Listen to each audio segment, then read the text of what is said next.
Rail सफर में भीख मांगने के दौरान एक भिखारी को एक सूट बूट पहने सेठ जी दिखे। उसने सोचा कि ये व्यक्ति बहुत अमीर लगता है, इससे भीख मांगने पर ये मुझे जरूर अच्छे पैसे देगा। वह उस सेठ से भीख मांगने लगा। भिखारी को देखकर उस सेठ ने कहा, तुम हमेशा मांगते ही हो, क्या कभी किसी को कुछ देते भी हो? भिखारी बोला, साहब मैं तो भिखारी हूँ, हमेशा लोगों से मांगता ही रहता हूँ, मेरी इतनी औकात कहाँ कि किसी को कुछ दे सकूं। सेठ जी बोले, जब किसी को कुछ दे नहीं सकते तो तुम्हें मांगने का भी कोई हक नहीं है। मैं एक व्यापारी हूँ और लेन देन में ही विश्वास करता हूँ। अगर तुम्हारे पास मुझे कुछ देने को हो तभी मैं तुम्हें बदले में कुछ दे सकता हूँ। तभी वह स्टेशन आ गया जहां पर उस सेठ को उतरना था। वह ट्रेन से उतरा और चला गया। इधर भिखारी सेठ की कही गई बात के बारे में सोचने लगा। सेठ के द्वारा कही गई बात उस भिखारी के दिल में उतर गई। वह सोचने लगा कि शायद मुझे भीख में अधिक पैसा इसीलिए नहीं मिलता क्योंकि मैं उसके बदले में किसी को कुछ दे नहीं पाता हूँ। लेकिन मैं तो भिखारी हूँ, किसी को कुछ देने के लायक भी नहीं हूँ। लेकिन कब तक मैं लोगों को बिना कुछ दिए केवल मांगता ही रहूंगा? बहुत सोचने के बाद भिखारी ने निर्णय किया कि जो भी व्यक्ति उसे भीख देगा तो उसके बदले में वह भी उस व्यक्ति को कुछ न कुछ जरूर देगा। लेकिन अब उसके दिमाग में यह प्रश्न चल रहा था कि वह खुद भिखारी है तो भीख के बदले में वह दूसरों को क्या दे सकता है। इस बात को सोचते हुए दिन गुजर गया, लेकिन उसे अपने प्रश्न का कोई उत्तर नहीं मिला। दूसरे दिन जब वह स्टेशन के पास बैठा हुआ था तभी उसकी नजर कुछ फूलों पर पड़ी जो स्टेशन के आसपास के पौधों पर खिल रहे थे। उसने सोचा, क्यों न मैं लोगों को भीख के बदले कुछ फूल दे दिया करूं।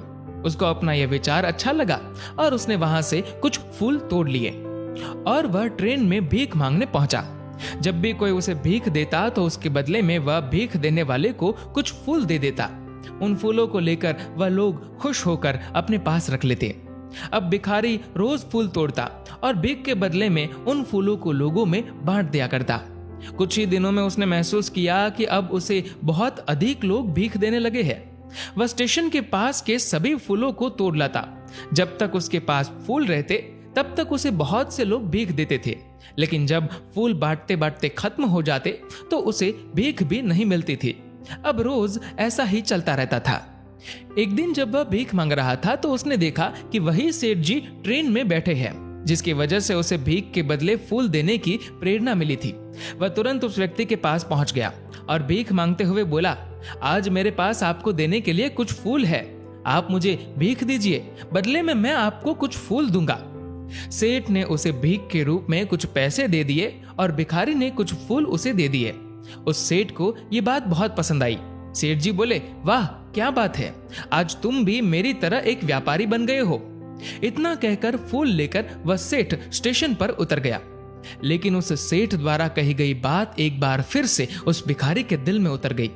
वह बार बार उस सेठ के द्वारा कही गई बात के बारे में सोचने लगा और बहुत खुश होने लगा। उसकी आंखें अब चमकने लगी।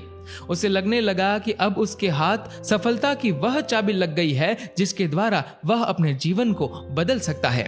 वह तुरंत ट्रेन से नीचे उतरा और उत्साहित होकर बहुत तेज आवाज में ऊपर आसमान की ओर देखकर बोला, मैं भिखारी नहीं हूं, मैं तो एक व्यापारी हूं। मैं भी उस सेठ जैसा बन सकता हूं, मैं भी अमीर बन सकता हूं। लोगों ने उसे देखा तो सोचा कि शायद यह भिखारी पागल हो गया है। अगले दिन से वह भिखारी उस स्टेशन पर फिर कभी नहीं दिखा। एक वर्ष बाद इसी स्टेशन पर दो व्यक्ति सूट बूट पहने हुए यात्रा कर रहे थे। दोनों ने एक दूसरे को देखा तो उनमें से एक ने दूसरे से हाथ मिलाया और कहा, क्या आपने मुझे पहचाना? सेठ जी बोले, नहीं तो, शायद हम लोग पहली बार मिल रहे हैं। भिखारी ने कहा, सेठ जी आप याद कीजिए, हम पहली बार नहीं बल्कि तीसरी बार मिल रहे हैं। सेठ जी बोले, मुझे याद नहीं आ रहा, वैसे हम पहले दो बार कब और कहां मिले थे? अब पहला व्यक्ति मुस्कुराया और बोला, हम पहले भी दो बार इसी ट्रेन में मिले थे। मैं वही भिखारी हूं जिसको आपने पहली मुलाकात में बताया कि मुझे जीवन में क्या करना चाहिए और दूसरी मुलाकात में बताया कि मैं वास्तव में कौन हूं। सेठ बोले, ओह याद आ गया, तुम वही भिखारी हो जिसे मैंने एक बार भीख देने से मना कर दिया था और दूसरी बार मैंने तुमसे कुछ फूल खरीदे थे। लेकिन आज तुम सूट बूट पहने कहां जा रहे हो और आजकल क्या कर रहे हो? सेठ जी, मैं वही भिखारी हूं, लेकिन आज मैं फूलों का एक बहुत बड़ा व्यापारी हूँ और इसी व्यापार के काम से दूसरे शहर जा रहा हूँ। आपने मुझे पहली मुलाकात में प्रकृति का नियम बताया था, जिसके अनुसार हमें तभी कुछ मिलता है जब हम दूसरों को कुछ देते हैं। लेन देन का यह नियम वास्तव में काम करता है। मैंने ये बहुत अच्छी तरह महसूस किया है, लेकिन मैं खुद को हमेशा भिखारी ही समझता रहा। इससे ऊपर उठकर मैंने कभी सोचा ही नहीं। और जब आपसे मेरी दूसरी मुलाकात हुई, तब आपने मुझे बताया कि मैं एक व्यापारी बन चुका हूँ। अब मैं समझ चुका था कि मैं वास्तव में एक भिखारी नहीं बल्कि व्यापारी बन चुका हूँ। मैंने समझ लिया था कि लोग मुझे इतनी भीख क्यों दे रहे हैं, क्योंकि वह मुझे भीख नहीं दे रहे थे बल्कि उन फूलों का मूल्य चुका रहे थे। सभी लोग मेरे फूल खरीद रहे थे क्योंकि इससे सस्ते फूल उन्हें कहाँ मिलते। मैं लोगों की नजरों में एक छोटा व्यापारी था, लेकिन मैं अपनी नजरों में एक भिखारी ही था। आपके बताने पर मुझे समझ आ गया कि मैं एक छोटा व्यापारी हूँ। मैंने ट्रेन में फूल बांटने से जो पैसे इकट्ठे किए थे, उनसे बहुत से फूल खरीदे और फूलों का व्यापारी बन गया। यहाँ के लोगों को फूल बहुत पसंद है और उनकी इसी पसंद ने मुझे आज फूलों का एक बहुत बड़ा व्यापारी बना दिया। स्टेशन आने पर दोनों साथ उतरे और अपने अपने व्यापार की बात करते हुए आगे बढ़ गए। मित्रों, इस कहानी से हमें बहुत कुछ सीखने को मिलता है। कहानी में सेठ जी लो और दो के नियम को बहुत अच्छी तरह जानते थे। दुनिया के सभी बड़े व्यापारी पूंजीपति इसी नियम का पालन करके ही बड़े व्यापारी हुए हैं।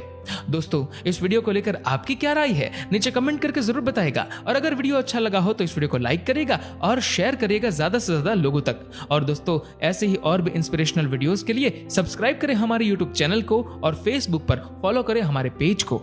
धन्यवाद।